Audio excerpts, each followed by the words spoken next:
Hi, everyone. It's Larry Gordon with Esta Gordon, and this is Between the Lines, the electronic version of the Five Towns Jewish Times, our weekly podcast with interesting personalities that we managed to pluck from around the world, right? Yes, we definitely plucked him from around the world. Right. He's a very interesting personality. You're not going to see him everywhere. Our guest is an old friend of ours, Rabbi Harry Rozenberg.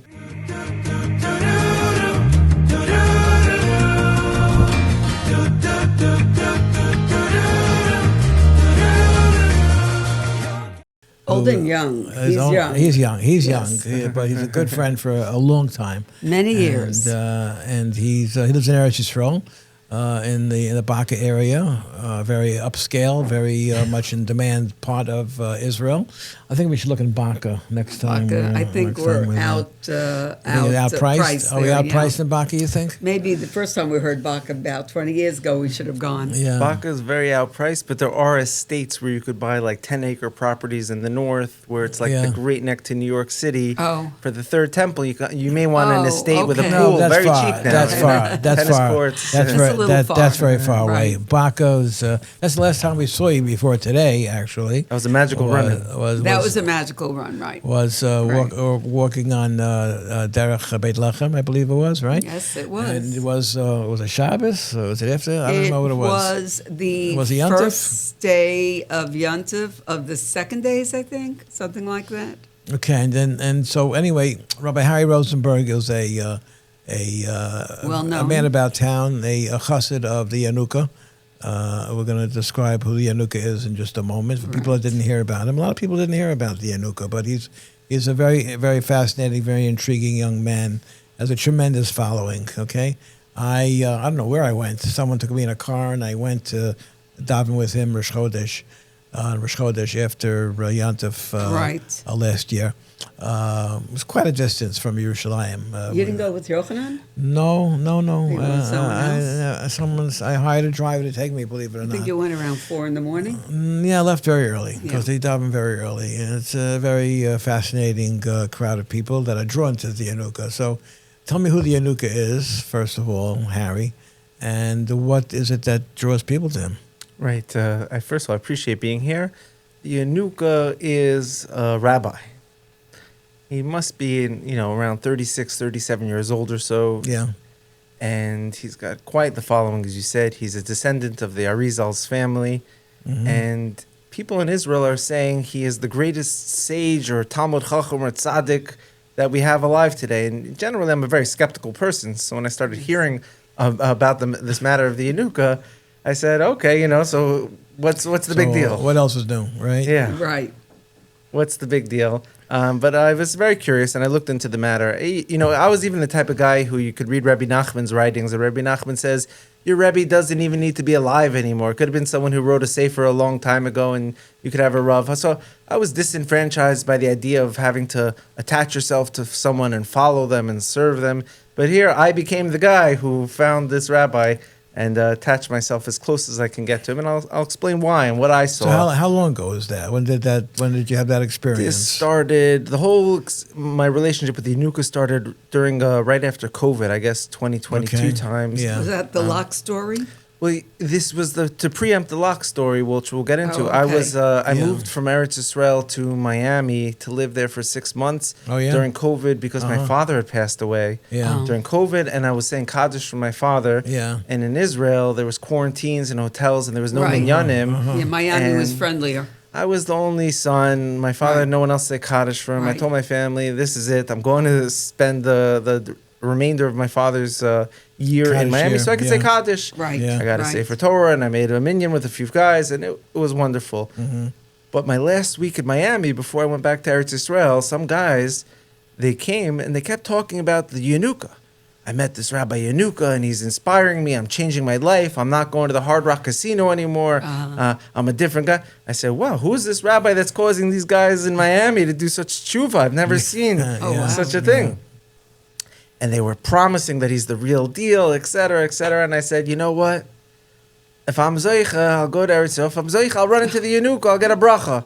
I didn't even think that I would even go out of my way to get a bracha from him. But if I ran into him, I'll get a bracha and I'll let you know what I thought. That's interesting. That's what I said to myself. And lo and behold, a week or two later, I was in Eretz Yisrael, and it was Chag HaShavuos. I returned back with my family, and my son and I, we went to the Kaisel to learn Torah at night, as you do all night long Shavuos. And as we're there, I'm walking, and we take a detour before we enter the Kotel towards Silwan, which is the mikveh in the Arabic community that King David used to dip in, that the IDF opens up once a year on Shavuos for the Jews to dip in. And we go down this dark, long road, and as we go, I see a group of humans walking towards me with like one guy in the middle with his head down with a hat and like 100 people around the rabbi. Humans. It's like a swarm of people, all different types. You have Hasidim and Sfardim and this. I'm like wondering what's going on here. I never saw such a grouping of Jews. And so I said to one of the guys on the side, I said, who is this rabbi over here? And he said, that's the Yanuka. Yeah. I said, whoa, I just heard about him. I can't believe it. Yeah. And now I get to see him. And the Yanuka's walking by us, and he's coming, and he's got his head down. He's walking very fast. And he stopped right next to me. And he stared at me. And he's looking at me a few seconds, not saying a word. I didn't say anything. It was like maybe a 4 to 5 second awkward silence. Yeah, it was a moment. You call it a moment. And I took advantage of this moment because, I don't have so much fear. And I said, to the top of my lungs, I said, let me tell everyone a story. And there must have been 100 guys following him. I'm there with my son. I said, let me tell everyone a story. Just 2 weeks ago, I was in Miami, and I was hearing from these Jews all about the tshuva, the chizuk, the strength that they're getting from this Rav Yanuka. And I said to myself, I should be zocha, I should be worthy to run into the rabbi and get a bracha. And here we are. 2 weeks later, I've run into you. So now it's time for the bracha. Right. So I stick out my hand. The Yanuka laughed at the story. He gave me such a big bracha, my son a big bracha. It was the most lovingest, it was a warm moment in exchange. And he carries on, and he also said, come see me this week. And he carries on, walks away. For the rest of the night, people come over to me. They said, the Yanuka's not giving a bracha to anyone after the mikvah. He's not talking to people. He said, who are you that he stopped for you? What's going on? I said, I don't have a clue. I don't know what's going on either. I looked at my son. He said, Dad, what's going on? But it wasn't one, two, multiple people throughout the night were saying, really? Are you the guys that got the bracha from the Yanuka after the mikvah? No one else got one. Okay, it didn't mean too much to me, but I guess it meant something. And I guess the Yanuka saw in his metaphysical, spiritual powers that I was a good spokesman, that I don't have so much fear, and that I'm able to raise my voice. Because the next Shavuot, the next holiday of Chag HaShavuos, that's where the story happened, at the same place at the same time, basically, where I've run into the Yanuka and I saw a miracle that I would call with my own eyes. And we actually bumped into you at that gate. Yeah, that's when you told us that story. I was coming Right. Today's Between the Lines is brought to you by our friends and relatives at the Bethel Creamery. Okay, so if you're visiting the Catskills this summer, check out the cafe and farm stand at Bethel Creamery in White Lake. Everything is made from scratch using Bethel Creamery products. For the first time this summer, they have Bethel Creamery ice cream. Hours are Sunday through Thursday, 11-5, and Friday 11 till to 5. 3. 11 to 5. 11 to 5. Yes, and Friday till 3. Now, I could only speak for myself. Right. I tried their ice cream, and Yes.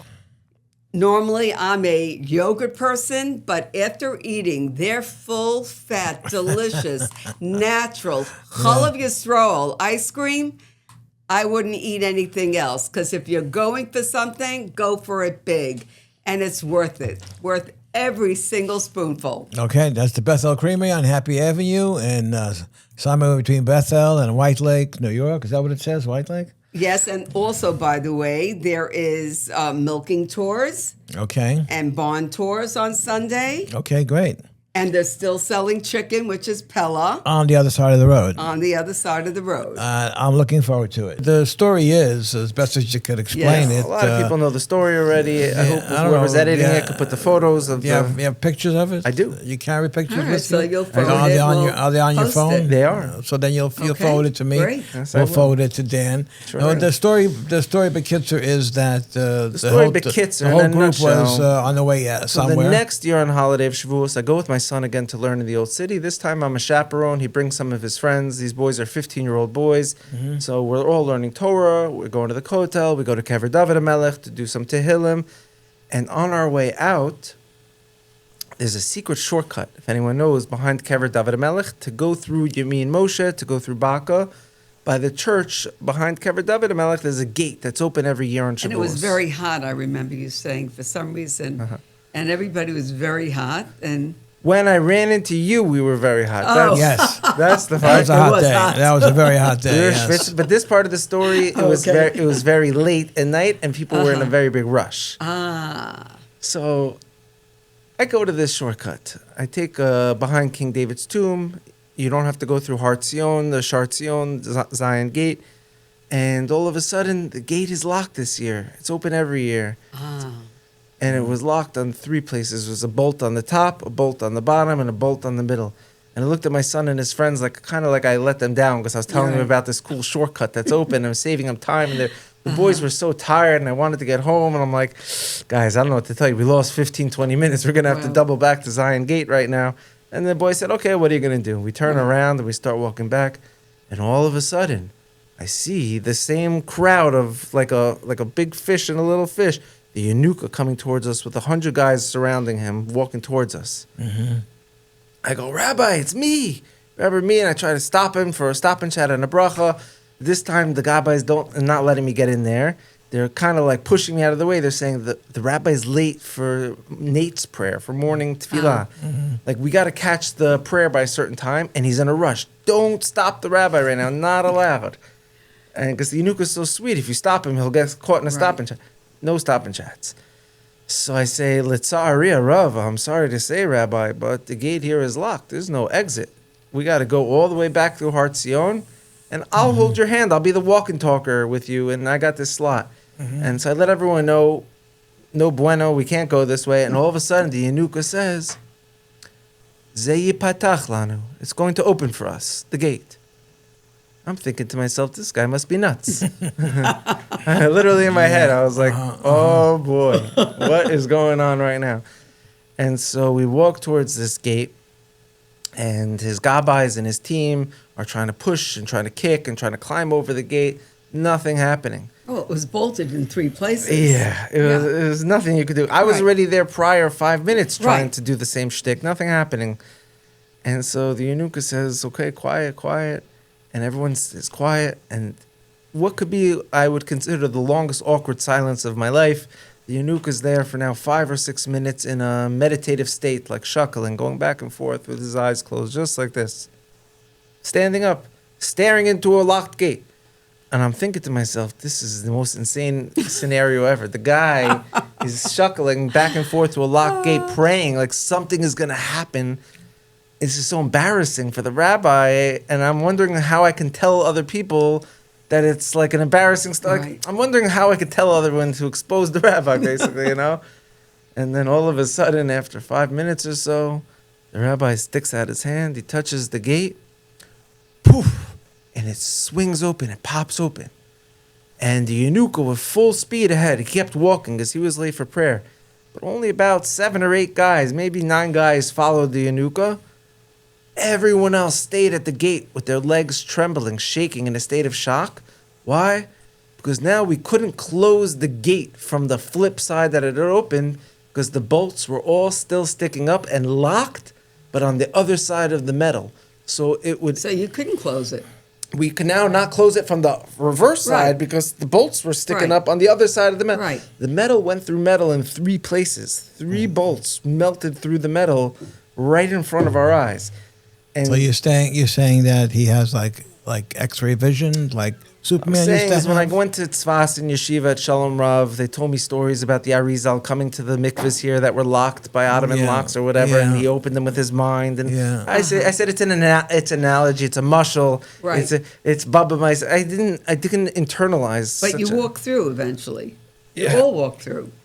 We went to the other side of the gate. We stood there. We couldn't close it, and So what we saw was something that You saw a miracle happen, okay? But this is not the first time it happened. This is with the Baba so- Sali and the Arizal. These are stories that we hear. So this is when you started following So then him? my This is when mind you kind started of like believing melted him? in half a little bit. I Yeah. said, well, Yeah. first of all, doing a moifes, doing a miracle is not such a big deal because I know mind readers out there, and I even know some non-Jewish guys who could move things with their hands and do cool things and metaphysics, bend reality. I've seen cool things. Really?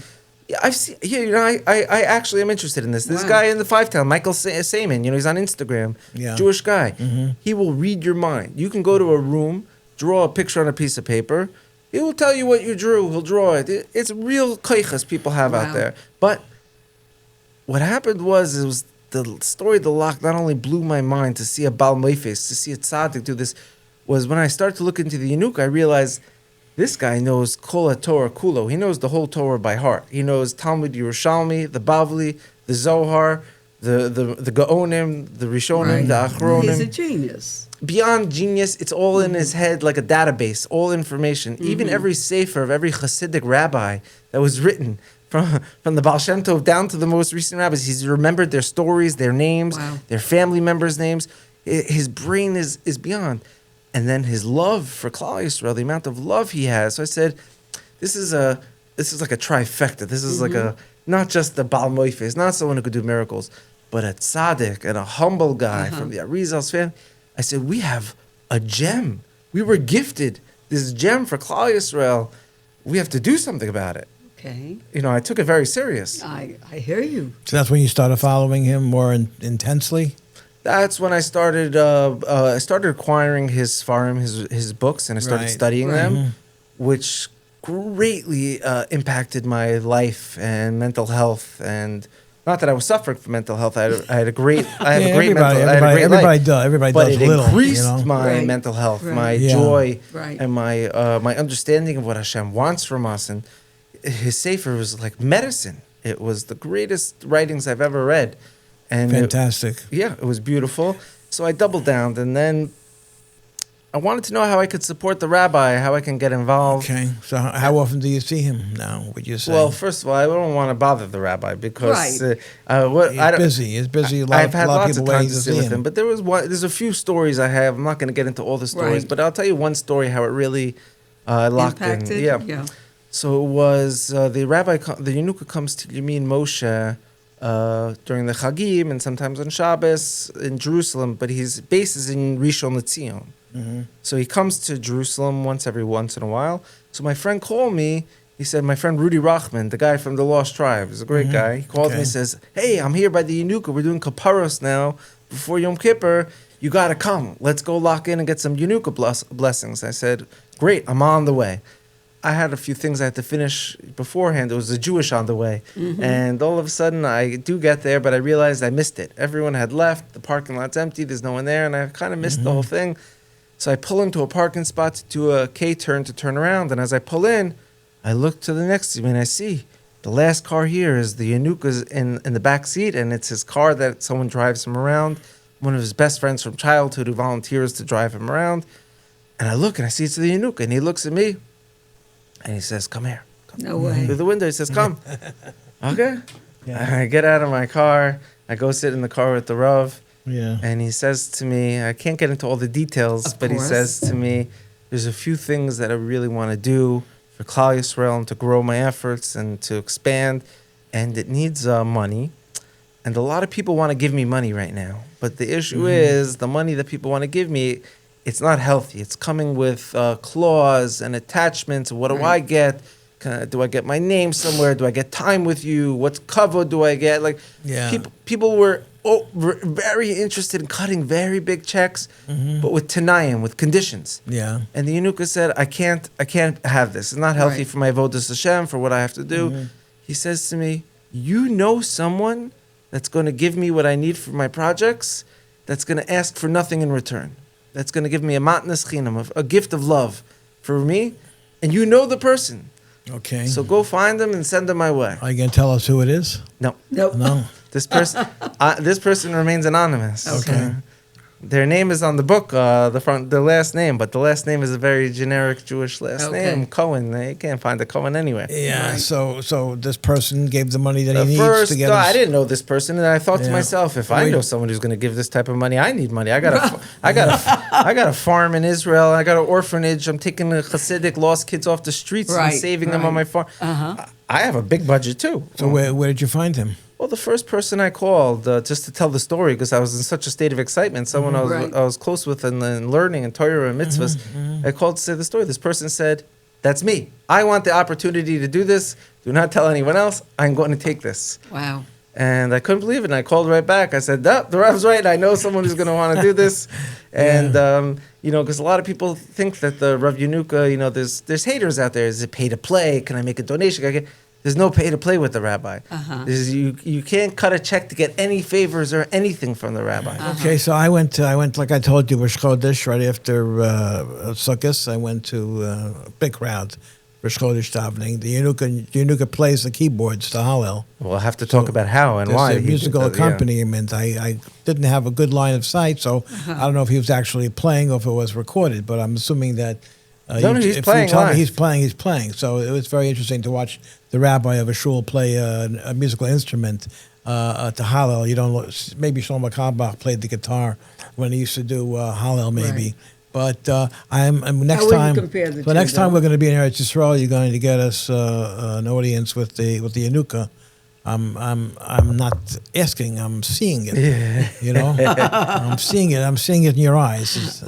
We can manifest it easily. We're gonna make the mitzvah Shem. We're gonna make that happen. I hope. Now, talking about the Yom Tov coming up, believe it or not, Rosh Chodesh Elul is this week. We're recording this on the August 11th, I think it is. It's important to always end up having a conversation with somebody, having to, timestamp it audibly. August 11th, 2026. This stuff stays up online forever, so you have to have a context of when you're talking about what and where it is, because who knows who's going to see this, 3 months after Yom Tov is over. Or 3 years. Anyway, or any time. You don't know. These things, right away they get the first few thousand people see it right away, and then you get a few hundred a day, and then it schleps, but it just keeps going. Another 100, then another 50, and so people see it all the time. So we're discussing the Yanuka, but we're also discussing the hat that you're wearing, which I want to get to discuss. It's called, it says I Tribe, which means nothing to someone that... Nothing to you. Well, it's a conversation piece, probably. Jewish harshness comes with love. Okay, but you told me earlier before we started recording that you're in Baka, which is a beautiful part of Yerushalayim, and that you have a open Shabbos Kiddush every week. I guess Shabbos and Yom Tovim as well. How did that get started, and what does that consist of? Yeah, first and foremost, I'd love to explain the I Tribe because it is very relevant. But the Kiddush I did is my financial portfolio investment strategy. Because this Kol Tzarchei Tzibur Be'emuna Kadosh Baruch Hu Yishalem Scharam. Whoever takes care of the needs of the Tzibur, God pays their salary. And when my father passed away, I learned from the Sefer Beis Yitzchak from the Turka Rav, my Rav from Jamaica States, where David Weinberger, his father, wrote. In the Sefer it says when someone passes away, wherever they are in Shemayim, that's where they are. They don't go up, they don't go down. The only way they can go up is if you do something down here for them. I said, my father gave me everything his whole life. He was the best father in the world. The least I could do was make a kiddush in his honor so he can go up where he is. Like he took me everywhere, and let me take him somewhere now. So I decided to make a kiddush in my father's memory, and then I realized, I said, listen, I'm doing this formula, this axiom of truth, that I'm taking care of the needs of the tzibur. Hashem will take care of my salary. So people are investing in Apple and Tesla and this. I invested in kiddush. So every single week in Baka, I make a public kiddush in the park. Okay. There's people who do help, and it's for the whole neighborhood. So we have Tunisian Jews, Sephardic Jews, Ashkenazi Jews, Hasidim are coming, non-religious coming. We have people from China, volunteers from China who come to help build the third temple come to my kiddush. Did you have to get permission from the municipality? No, it's a local park. It's a nice park, a friendly park. No one complains. So who sets up and who cleans up? So my son and his friends, the same boys who saw the miracle with the Yanuka, I give each one 200 shekel to help out. To set up, And they come and they set up and they clean up, and we make sure we leave the park cleaner than we found it. I'm Ben Acharben from Saramashkin. My father was a pourer. My grandfather were pourers. I hold the bottle. I'm pouring, making sure everyone's responsible. My wife makes a huge cholent.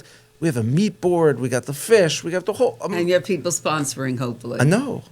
This is what I'm saying. This is my financial strategy. Wow. We don't take people of sponsorships. Israel. We don't recruit sponsorships. We don't want your money. You asked me. I tell you, I have other things where we could put your money. Right. Okay. But this Kiddush The is Kiddush my. is yours. It's your baby. That's like going to someone else's Tesla stock and being like, "Can I get a little?" No, this is my shares. Okay. This is my Kiddush. Okay. All right, so it's every Shabbos, every Yontif. Well, it draws what, 100 people? More? Yeah, on peak season it could be 200. Because it starts at 11:15, then it goes to 1:15. It's a 2-hour Kiddush. Wow. Yeah. When in the right time of the year, we do a mincha in the middle of the Kiddush. I have a mini Sefer Torah that I got in my father's memory. So in Baka, in the park, you imagine you're in Yerushalayim in the park, and the kids are running around, and we're doing a mincha here. So it could be hundreds of people at any given time. All right, so if it's not too hot, we'll check it out. Mirza Hashem, we hope to be for at least For as long as I'm in Baka, it's a Sukkot. matter of time before I leave Baka, and I head north to our farmlands. I have a big farm up north. Yeah. And I do have a dream of... You plan on moving to the farm? Oh, yeah. Where's the farm? Our farm is in the location, according to the Talmud, where the Garden of Eden was located, in the Beit Shan Valley. And Reish Lakish says in Eruvin, that's where it is. And it's called Emek HaMayanot, the Valley of Springs, because there's natural, crystal clear blue water springs all over. Tropical water, lands are beautiful. You have acres and acres of land. So I'm still young, but I hope to develop it, build homes for young couples. Right now, I have people living there rent-free. I have a Chabad family doing shechita with their kids. No one has to pay rent. My son-in-law has a farm. This is the way to go. We just spent the whole weekend on the farm. That's upstate New York. In upstate New York. Not in Israel. Okay, but in the future, as Eretz Yisrael is It'll going to be here. New York's going to be called Eretz Yisrael. It'll be transplanted. So no, Eretz Yisrael coming here. There's no question about that. Where are these people living? What kind of buildings are they living in? The land came with the house, but on our land we have different structures. We built a geodesic dome. This is the Buckminster Fuller structure where you take triangle-shaped bars and you put them together and it makes this like golf ball-shaped dome. You could build it yourself. We have a yurt from Kyrgyzstan, from the Lost Tribes of Israel. A yurt's like a luxury glamping tent.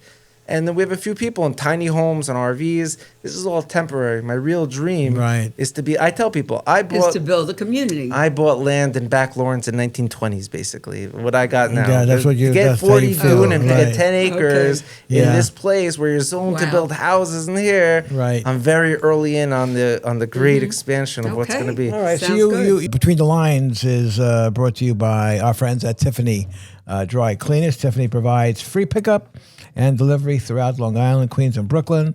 They're 100% environmentally safe and do amazing alterations, and that's exactly the kind of dry cleaners that you want, the one that cares about the length of your pants and the type of environment that you're going to be breathing in.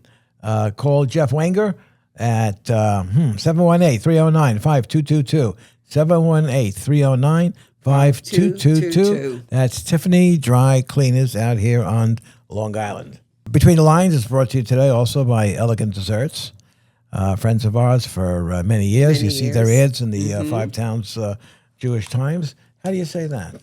Oh, acai. Well, it's really it's a play on word. It's actually, but they're saying acai truly. Amazing, meaning they're having acai products too. Okay, anyway, it looks good. It looks like great stuff that they're producing. Refreshing, nutritious, unforgettable. Now available in stores and online. That's Elegant Desserts. For more information on where you could pick up your Elegant Desserts, try 718-388-1323. That's 718-388-1323. You subscribe to some unusual, unconventional types of thought processes that people don't usually think about. I subscribe to the Vilna Gaon's thought processes. I happen to be a descendant of the Vilna Gaon. Okay. And the Vilna Gaon says there's two prerequisites basically for the Geula, for the redemption, is go back to Israel and purify the lands, farmlands, grow fruits and agricultural stuff is a prerequisite. And the Vilna Gaon also said that before the Geula, before Mashiach comes to the Jewish people, it first comes to the 10 tribes, to the lost tribes of Israel. Okay, so let's That's what we're going to talk This about. is the hat that I'm- this is the hat that I'm Let's get on wearing. that Well, subject. we want to talk about the I tribe. All right, go ahead. Well, this is one and the same, the subject. Oh, okay. So conventional wisdom says that there are about 15 million Jews In the world. Yeah. So you say there are tens of millions of Jews in the world. I would love to clarify here. How do you This figure that? Nuance is so important. When we say Jews, the word Jew, the etymology of Jew comes from Yehuda, from Judah. Right. So yes, there's 15 million descendants of Shevet Yehuda in the world. These other people, which are in the hundreds of millions, are not Jews, and they're not from Yehuda. They are from the Aseret Hashvatim, from the 10 tribes. So they're from Zebulun, Dan, Naphtali, Gad, Asher, not Jews. Can't count them in a minyan yet. Okay. So they were scattered. These 10 tribes were scattered. 200 years before the Jews arrived in Babylon area for the Purim story. They were only there for 70 years. Yeah. But there was 127 nations with 127 different So they're languages. scattered all over the world. From Africa to Ethiopia. Already by the time of the Purim story, there was lost tribes of Israel from Ethiopia to India. So they're Jews or they're not Jews? No, the Jew is from Yehuda. Okay. That's why before Shmona Esrei, the Jewish people say, Tzur Yisrael Kuma Be'Esrei Yisrael V'Teikunumecha Yehuda v'Yisrael. Two separate entities in the Tanakh, in Hashkafa, in Kabbalah, in the Zohar, in the writings of our sages. There's Yehuda and there's Israel. And in the future, they merge. For 2,000 years, they've been separate from each other.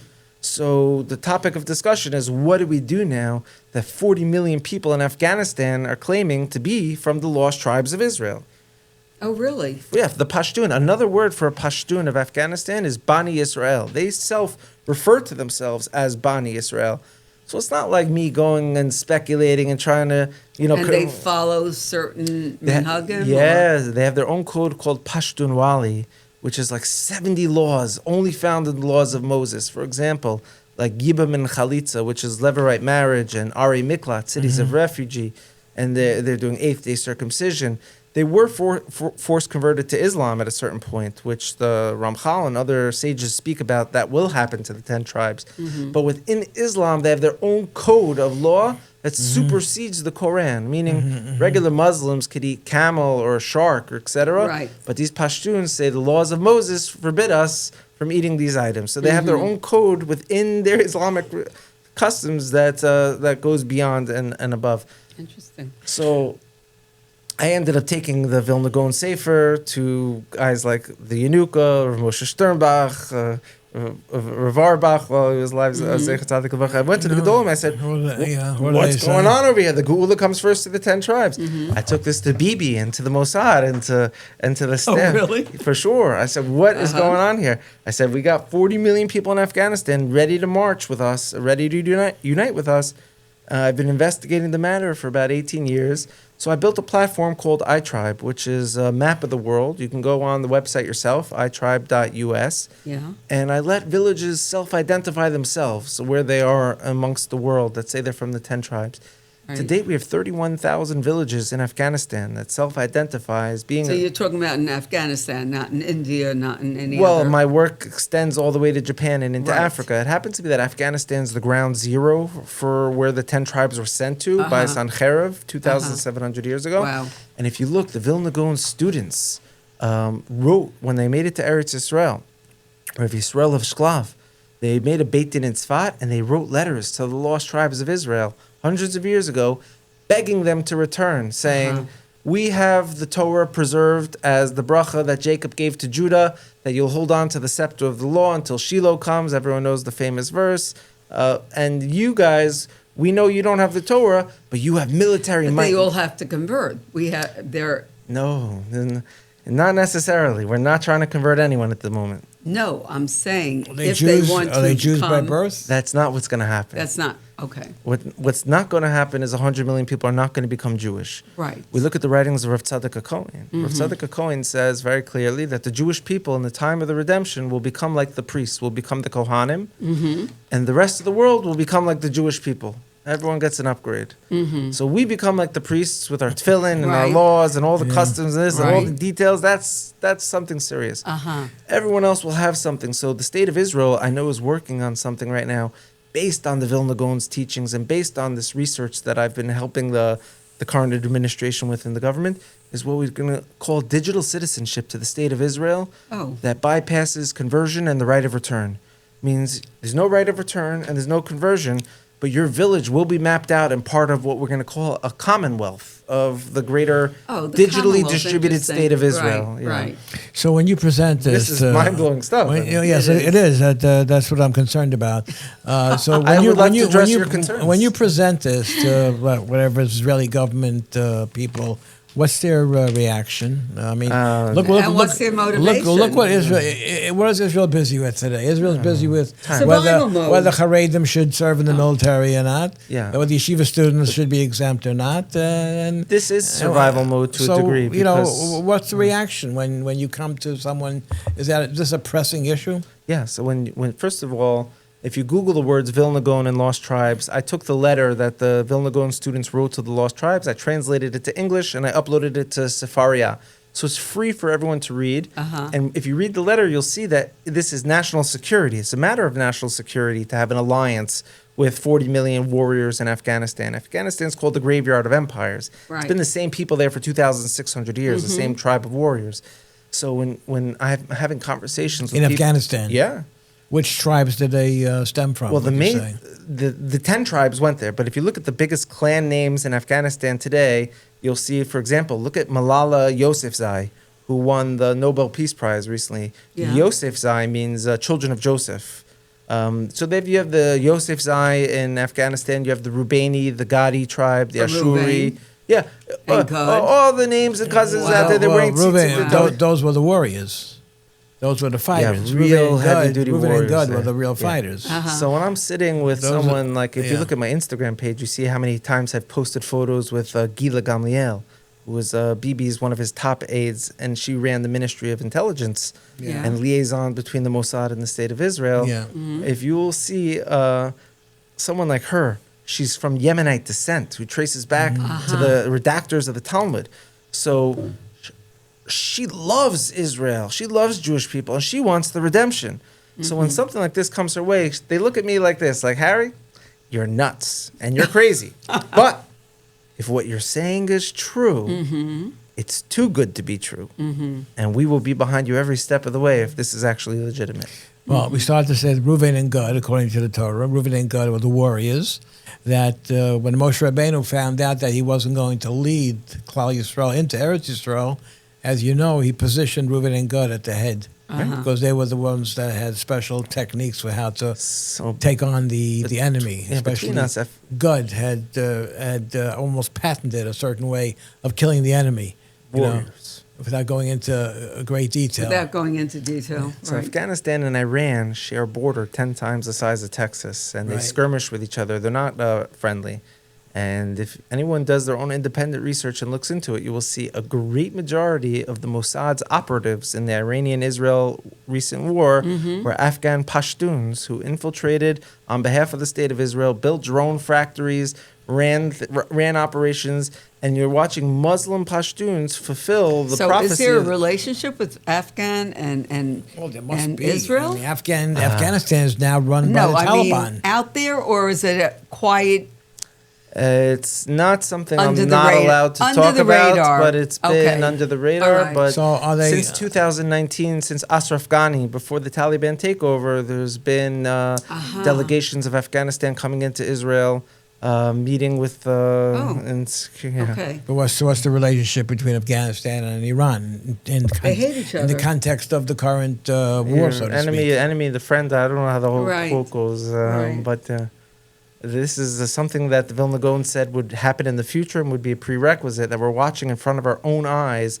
Something hundreds of years ago, they said, we need your military alliance on the fronts for our enemies trying to attack us You know, someone to usher in the redemption. Yossi Cohn, who is the head of the Mossad, That's right. I just saw it today, I think, or I saw it last night.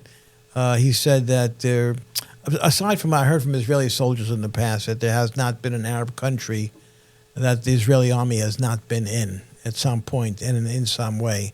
But Yossi Cohen said they have walked in the areas where the Iranian nuclear facilities are. They're very familiar with it. They're there. Yeah, the They are Mossad there. fully infiltrated, and they built a whole entire army of Afghan warriors to help collaborate with. They're saying that they say that the Iranians wanted to set up a special committee of people that could investigate, where Israel infiltrated in the Iranian in the IRGC, and it turns out the person that they appointed was a Mossad agent who was. There's people who've been waiting 20, 30 years, quietly, humbly living a secret life just to serve the state of Israel in such a unique way. In Iran. Yes, of course. Unbelievable. How many Israelis do you think there are in Iran? The Mossad is the most secretive operational organization you'll ever meet, and there's no way that we can get. We're talking about a country of 90 million people. I like the way Trump says today, I've come to the conclusion you can't make a deal with Iran. They're very dishonest people. Yeah. Hello. They're very very dishonest. Okay.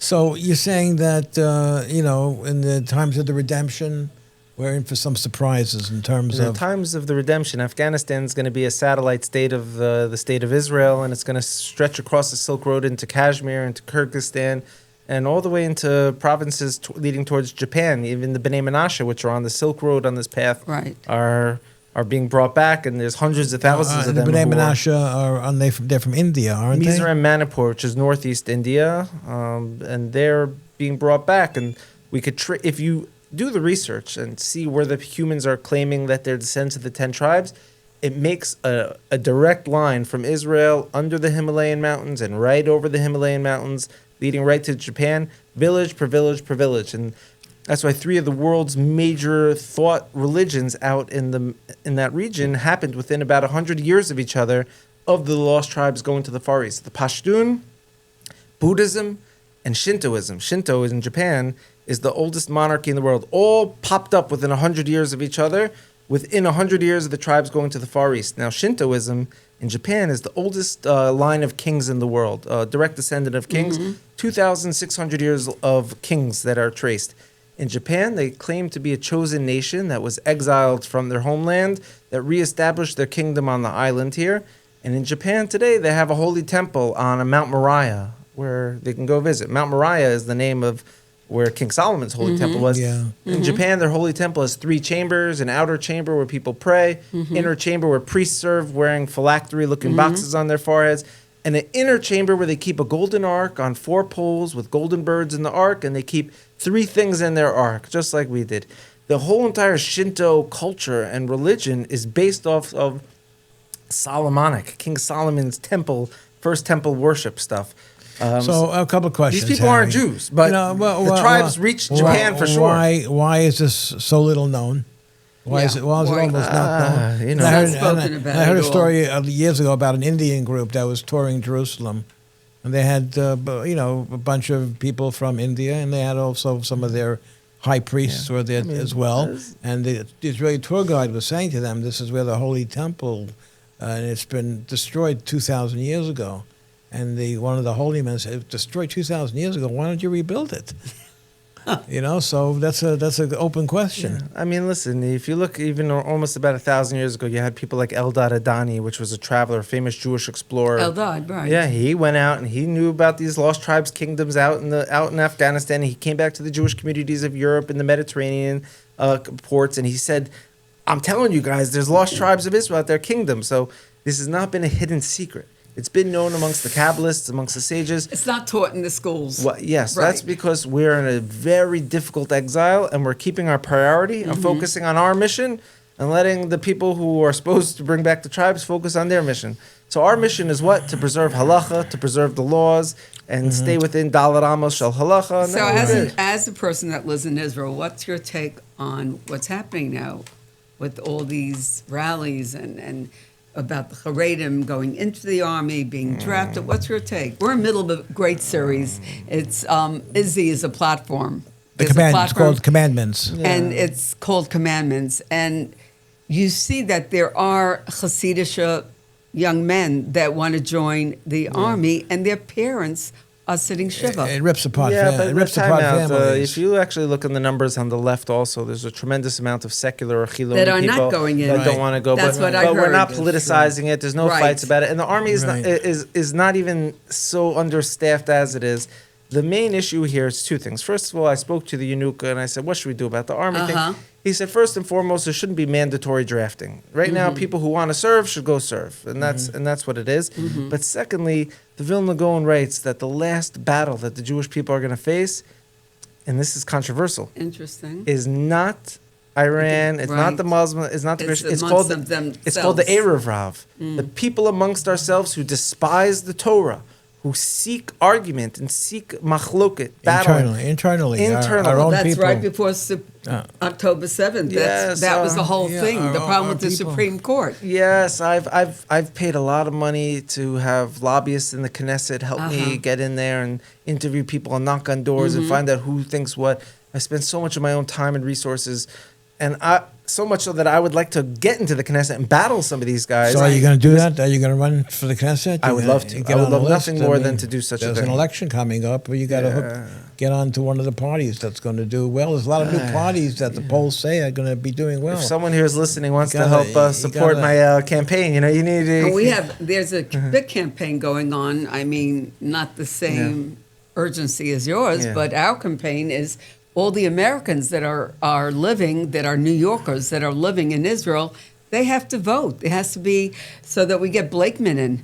This is a very big problem. That's the governor it's a for problem. governor The governor of New York. You know, during the So, I don't even know how many thousands are living in Israel. well, when the war, You have a number? when the war started, and they were complaining that Vice President Vance was saying things like, why are you fighting a war for another country? They were claiming that America went to Right. war with Iran for Israel's sake. And Mike Huckabee, the ambassador, said, "One second, there's 700,000 Americans living in Israel. Right. Yeah. Okay, we have to protect them. You're an American. You're an American citizen, Harry. Yeah. We have a. So, Harry, you have to vote. You got to be protected. You got to be protected. We have to have people voting. Maybe we can get some of the I Pashtun. mean, New York is practically gone. Maybe we can get some of the Pashtuns. I'm to working vote. on a plan in New And York maybe because Blakeman can get 10 million votes.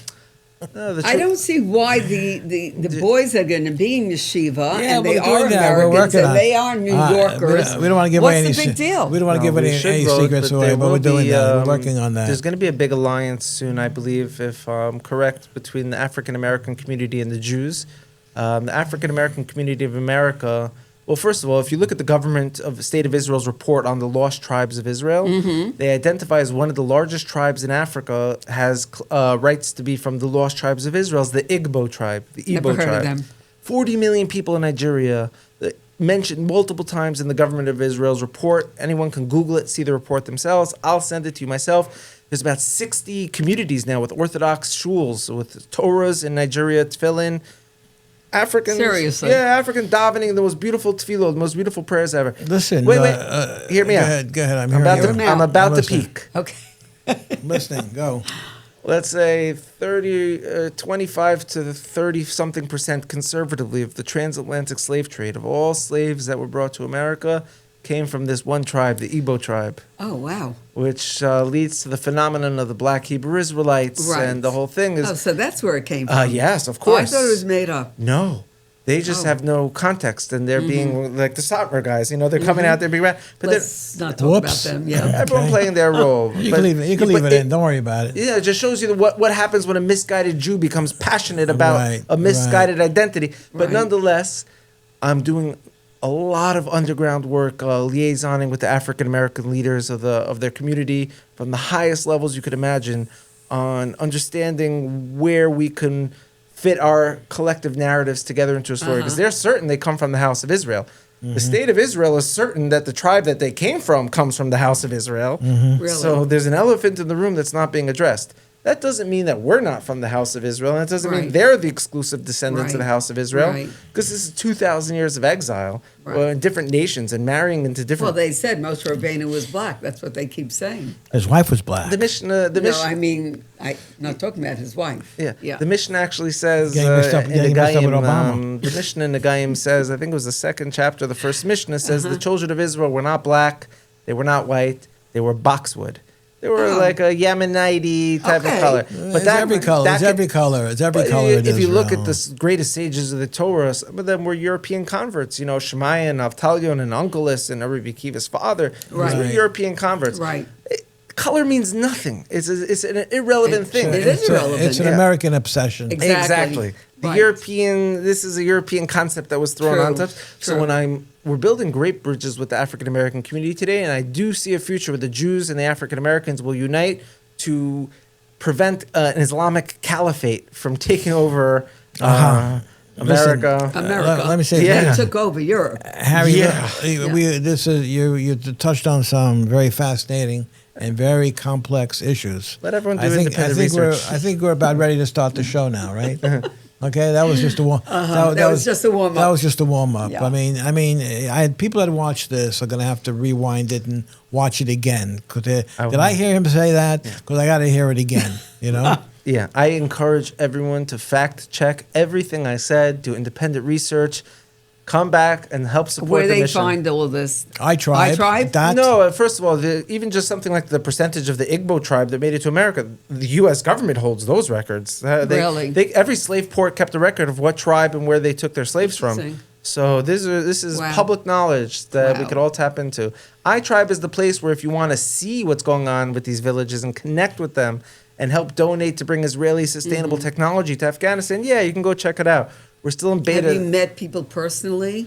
Well, when I walk around Queens and Brooklyn, you could see a lot of Pashtuns, these Muslim guys. One of my things, I try to stay humble, but I'm an expert on garments and tribal identity. Yeah. So I could point to Satmar Chassid, Abava Vager Chassid, but I could point which tribe in Afghanistan you've come from also, or Nigeria. Wow. So when I see a guy from Afghanistan, I stop him on the streets always. And you say? 100%, no, I say Pashtun. I say, excuse me.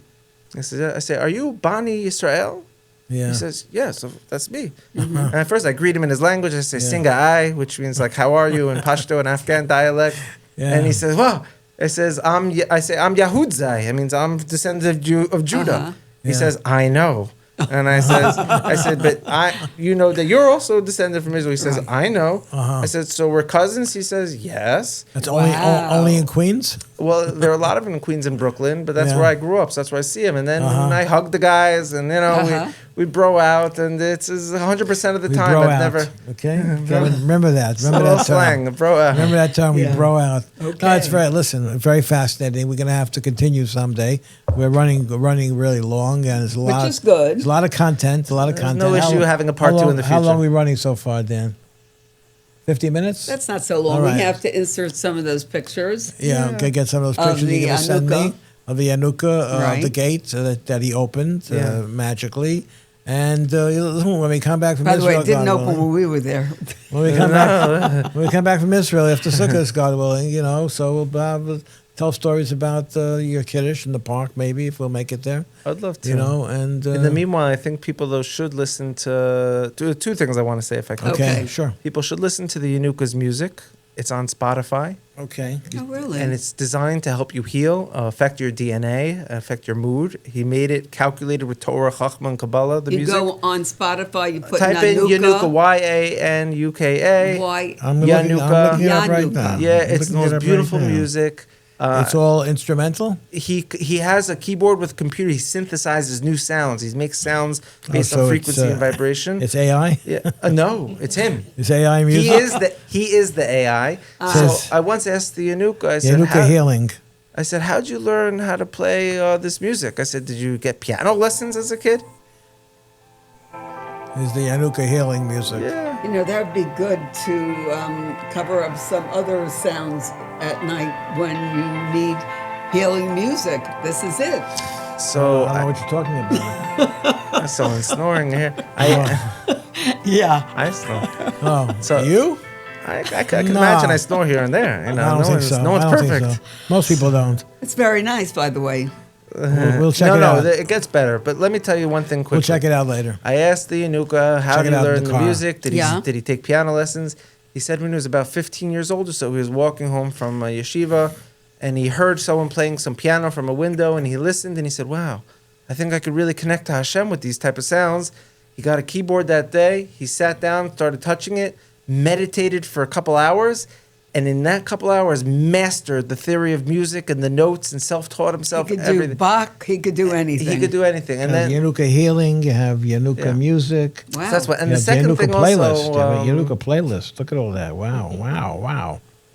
Look at all that. Harry is Rabbi Harry. I'm a What were you very saying? patient man. It's Yes. okay. The What were second you thing I saying? want to say before we wrap it up Okay. is that the Yanuka recently went to France, and I hope he comes here soon for a tour. His books in English is coming here. I translated his books into English on YouTube. The translation was done by a professional How team. about an Audible? Yeah, you can. The book that's coming, you can listen to it also. That's very important. And when he went to France, he told the Jews of France over there, he said, there's no rush for everyone to make an emergency aliyah to Eretz Yisrael. He said everyone could stay where they are. Soon you're going to make a big Kiddush Hashem and be Or Lagoyim to the whole nations where you are. It's okay. And people thought he was going to France to fundraise and get money, and there was all this Lashon Right. Hara. I'm going to tell you a secret right now that almost no one knows, and I may get in trouble for saying it. Why was the Yanuka in France? He was meeting an expert perfumer, a master of perfume. He's making his own line of organic, made from plants, colognes and perfumes that are designed to arouse the neshama for spirituality. So he could have his own business, so no one could ever tell him that he's asking for money from everyone. Wow. He's going to make his own money. He'll give tzedakah. So, are you involved? You involved in developing? I'm going to introduce the Rav, to someone who's very close with the investors and the owners of Sephora and these other stores and perfume stores. But the perfume Ulta. will be known as Yanuka. The Yanuka line of perfume He for doesn't need spiritual wellness. He doesn't need a different like name. an incense. I have a There sample. should be a room. He doesn't Like need instead of it. the Waldorf scent, it should be the Yanuka scent. Well, Everyone's going to get into it because it's Waldorf. organic. It doesn't have damaging chemicals. It's from 1000%. plants. And I have a sample bottle with me. I didn't bring it today in the 5 towns. Whoever hears this wants to hop around and get a spritz. I'll give you a little spritz of a segula. You brought How some am I with getting you? this spritz? I didn't bring it with me You today. didn't bring I'm a it with you. schmendrick. I Okay, forgot. we know where you live. We know where you live. You know where to find me. We know where to find you. But I do so- walk around spritzing guys up and making their day. They go, wow, Yanuka smell, and they smell Really? it. And Oh, wow. The That's something else. spirituality. Wow. Listen, Rabbi Harry Rozenberg. That's enough rambling for today. There's a lot going on. There's a Yeah. lot going on, and we appreciate you. Should be you. matzliach with everything you do. We appreciate you sharing these are the headlines, a little bit here and there, and we look forward to having the opportunity to speak See at you. length, both here and in Eretz Yisrael, Thank you, in the guys. coming few weeks, God willing. I'm a big All fan. right. Yeah, we have a lot of stuff. Now, in round 2, we'll discuss Mari Stoudemire going to the NBA Hall of Fame, what's going on next, and Right. we have topics. But for now, I Okay. appreciate your time. Right. These are the headlines. And our guest has been Rabbi Harry Rozenberg. And this is Between the Lines, the electronic version of the 5 Towns Jewish Times. Larry Gordon with Esta Gordon. And like I said, our guest has been a very fascinating hour spent together with Rabbi Harry. All the best, everybody. As long as we have great sponsors for our ever-increasing in popularity and nice numbers, Between the Lines podcast, I want to tell you about the Chabad Shul in Boynton Beach, Florida. They are in the midst of a $10 million campaign that's going to double the size of the property. Boynton Beach has just bursted out into its own over the last several years after hiding in the shadows for I don't know how long. But Well, we have a huge supermarket, right, restaurants. it's changed a lot. But Definitely. there's an ongoing campaign to expand the shul and the preschool, and they're going to have a beautiful brand new base medrash. You can see their ad in the 5 Towns Jewish Times, or go to futureTobuild.com, or you can call Rabbi Shalom Cement, who is the spiritual leader of Chabad of Boynton Beach since 1993. You can reach him at 561-732-4633. I hope he doesn't mind me giving out his phone number, but no, that's the phone number of the office. That's the phone number. 561-732-4633. I'm sure he won't mind. Tell if him you heard anybody's about calling him. for You heard a about him donation. here on the 5 Towns Jewish Times Times. podcast, Between the Lines.